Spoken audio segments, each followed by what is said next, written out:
አሁን እየተሰሙ ያሉ የወንጀል ድርጊቶች ሰው ምን ነክቶታል፣ እንዴትስ እንዲህ ያደርጋል ከማስባል እያለፉ ለማመን የሚከብዱ እየሆኑ መጥተዋል። ዛሬም ጆሮን ጭው የሚያደርግ ወንጀል መፈጸሙ ተሰምቷል።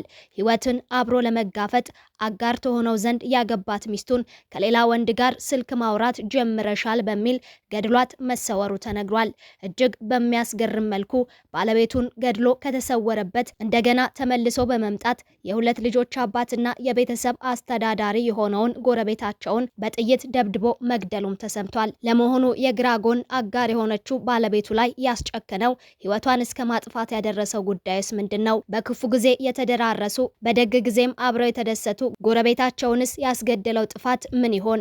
የወንጀለኛው መጨረሻስ ምን ሆነ? ሁሉንም በዝርዝር እንነግራችኋለን። መቼም ለአንዱ ሐዘን ሲሆን ለአንዱ ደስታ መሆን የሕይወት አሰራር ነውና ዛሬ ከፍርድ ቤት የተሰማው ውሳኔ በርካቶችን አስደስቷል። ከበርካታ ወራት በፊት በኢትዮጵያ አየር መንገድ ውስጥ በተፈጠረ መጥፎ አጋጣሚ ድንገት ዘብጥያ የወረዱት እነ ጆን ዳንኤል ጊዜን ሲተካ ነገሮች እየተካረሩ ሄደው ከታሰሩ በርካታ ጊዜያት ተቆጥረዋል። በልዩ ልዩ ከባድ ወንጀል ተከሰው የፍርድ ቤቱን ውሳኔ እየተጠባበቁ የነበሩት ተከሳሾችም ፍርድ ተላልፎባቸዋል። ከፍርድ ቤት የተሰማው ውሳኔም ያልተጠበቀና አስደሳች ሆኗል። ጆን ዳንኤልን ጨምሮ ሌሎች ተከሳሾች ላይ የተላለፈው ፍርድ ምን ይላል? እንነግራችኋለን። ሰላም በያላችሁበት ለእናንተ ይሁን ውድ የሰርክቲዩብ ቤተሰቦች።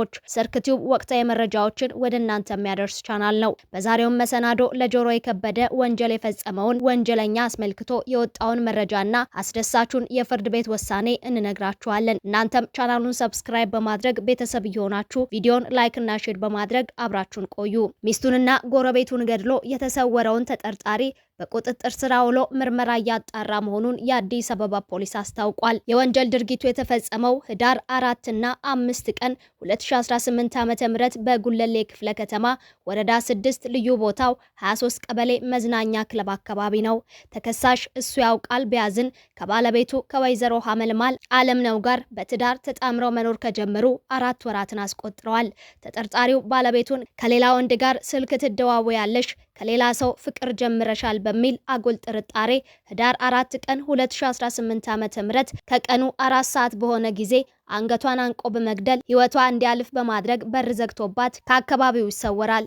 ተጠርጣሪው በዚህ ሳያበቃ ከአንድ ቀን በኋላ ህዳር 5 ቀን 2018 ዓ.ም ወደ መኖሪያ ግቢው ተመልሶ በመምጣትም የሁለት ልጆች አባት የሆነውን ወርቁ በቀለን ከምሽቱ 1 ሰዓት በመኖሪያ ቤት ውስጥ በ8 ጥይት ተኩሶ በመግደል ህይወቱ እንዲያልፍ በማድረግ ከአካባቢው ይሰወራል። የአቶ ወርቁ በቀለ በጥይት ተመተው መሞት መረጃ የደረሰው የአዲስ አበባ ፖሊስ የወንጀል ምርመራና ክትትል ክፍል የወንጀል ስፍራው ላይ በመገኘትና መረጃ በማሰባሰብ ላይ ባለበት ሁኔታ የገዳይ መኖሪያ ቤት ውስጥ ሰው መኖር አለመኖሩን ለማረጋገጥ ሙከራ ሲደረግ መኖሪያ ቤት ውስጥ የባለቤቱ የሀመልማል አለምነው አስክሬንም ሊገኝ ችሏል። ፖሊስ ከወንጀሉ መፈጸም በመነሳት ተገቢውን የሰው የቴክኒክና የታክቲክ መረጃዎችን በማሰባሰብ ባደረገው ክትትልም ወንጀል ፈጻሚውን በአማራ ብሔራዊ ክልላዊ መንግስት ሰሜን ሸዋ ዞን ሞላሌ ከተማ ከተደበቀበት አልጋ ቤት ውስጥ የግድያ ወንጀሉን ከፈጸመበት ኢኮልፒ ሽጉጥና ከ23 ጥይቶች ጋር ህዳር 19 ቀን 2018 ዓ.ም በቁጥጥር ስር ሊውል ችሏል።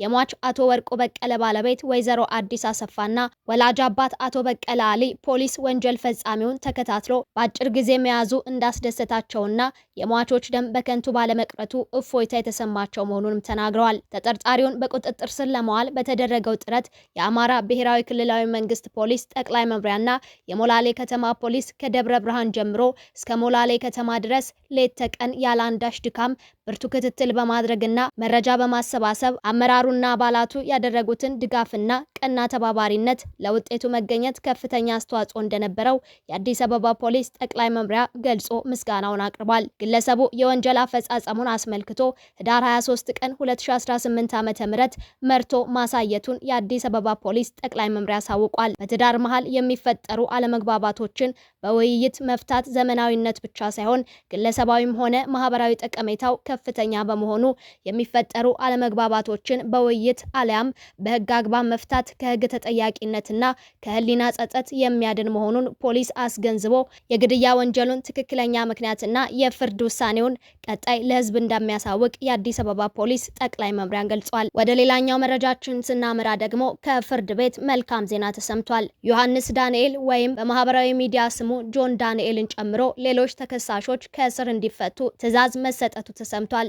የፌዴራል ከፍተኛ ፍርድ ቤት አንደኛ ልዩ ከባድ ወንጀል ችሎት ከኢትዮጵያ አየር መንገድ ደህንነት ጋር በተያያዘ ወንጀል የተከሰሱትን ጆን ዳንኤል እና ሌሎች ተከሳሾች በእስር ላይ የቆዩበት ጊዜ በቂ በመሆኑ ከእስር እንዲፈቱ ውሳኔ ተላልፏል። የፍትህ ሚኒስቴር አቃቢ ሕግ በነሐሴ 16 ቀን 2016 ዓ.ም በጆን ዳንኤል፣ አማኑኤል መውጫ፣ ናትናኤል ወንደሰን፣ ኤልያስ ድሪባ እና የዲዲያ ነጻነት ላይ ክስ መስርቶባቸው እንደነበር ይታወሳል። ከአዲስ አበባ ወደ መቀሌ የሚደረገው በረራ በአየር ሁኔታ ምክንያት ሲሰረዝ ተከሳሾቹ ከአውሮፕላኑ ለመውረድ ፍቃደኛ ባለመሆን ቀሪ ተሳፋሪዎችንም እንዳይወርዱ በመከልከል የአየር መንገድ ደህንነትን አደጋ ላይ አሳድመዋል የሚል ነበር።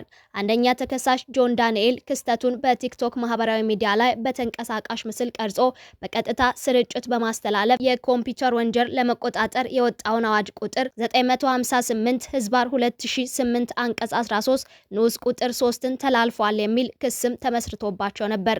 ችሎቱ ተከሳሾቹ በተከሰሱበት የህግ አንቀጽ ጥፋተኛ ናቸው ብሎ የአቃቢ ህግ የቅጣት ማክበጃና የተከሳሾችን የቅጣት ማቅለያ መርምሮ የሚከተለውን ቀላል እስራት የሚጥል ውሳኔ ማስተላልፏል።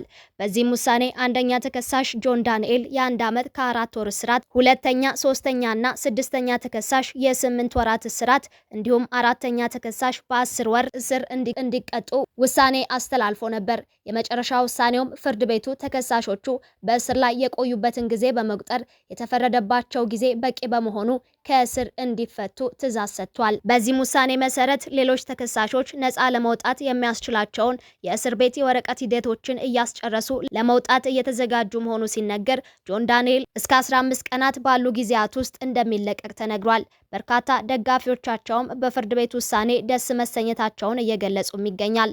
ውድ የሰርክ ቲዩብ ቤተሰቦች ለዛሬ ወደ እናንተ ያደረስነውን ወቅታዊ መረጃዎችን የያዘውን መሰናዶ በዚያ በቃን። አብራችሁን ስለቆያችሁ ከልብ እናመሰግናለን። ዳግም በሌሎች ወቅታዊ መሰናዶች እስክንገናኝ በያላችሁበት ሰላም